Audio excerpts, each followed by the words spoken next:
हम गुंजन चौधरी मैथिली गुंजन चैनल पर समस्त मिथिलावासी के प्रणाम करै छी। आइ हम एकटा सामा के गीत लऽ कऽ उपस्थित छी। अहाँ सबसे आग्रह करै छी जे गीत के अंत तक जरूर सुनब। गे माई कोने भैया जाए ता आटना पटना, कोने भैया जैता मुंगेर गे माई कोने भैया जाए ता आटना पटना, कोने भैया जैता मुंगेर गे माई कोने भैया जाए ता सहर दरभंगा, कोने भैया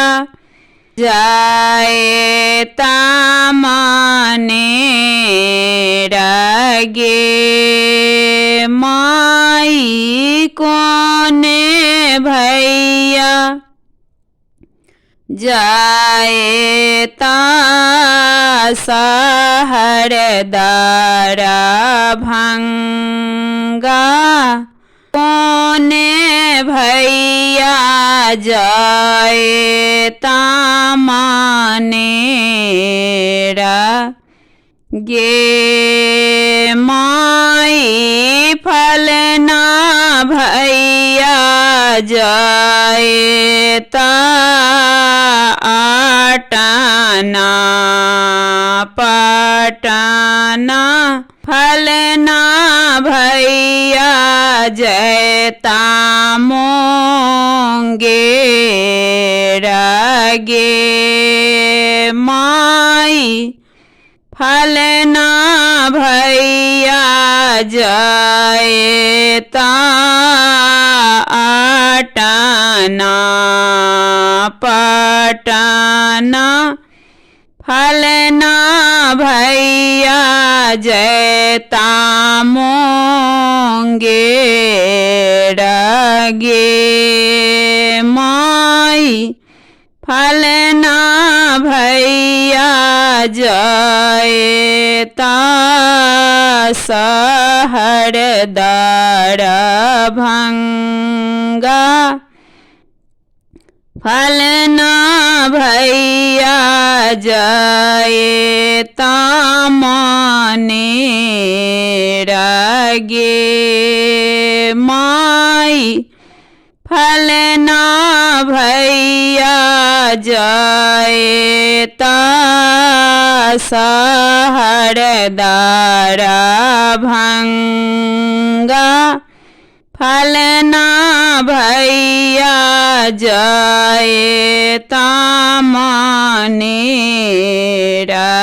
गे माई फलना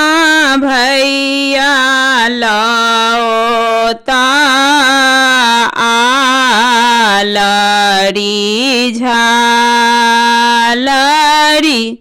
फलना भैया लाओ ता पटोर गे माई फलना भैया लाओ ता आलरी झालरी, फलना भैया लाओ ता पटोर गे माई फलना भैया लाओ ता झील मिल केचुआ, फलना भैया का कामनी सिंदूर गे माई फलना भैया लाओ झील मिल के चुआ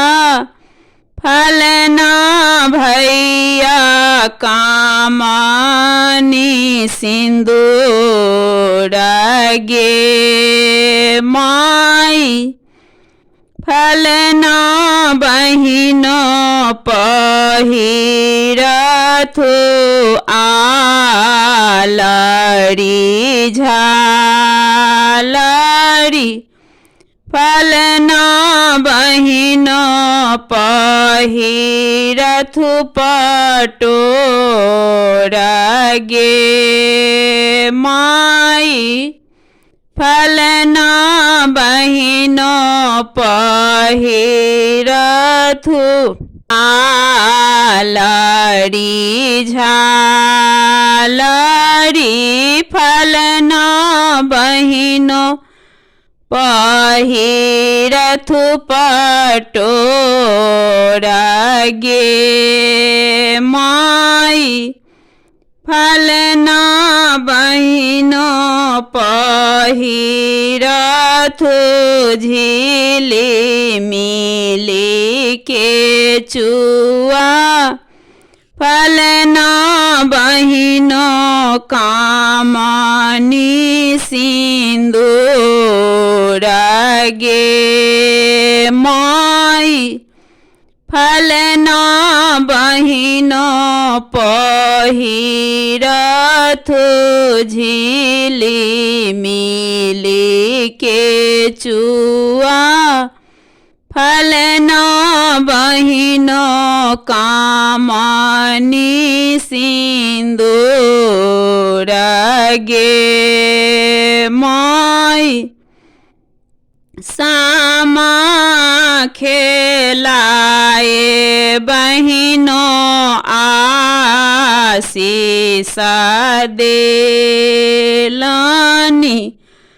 जोगे जोगे जीवथु भैया मोर गे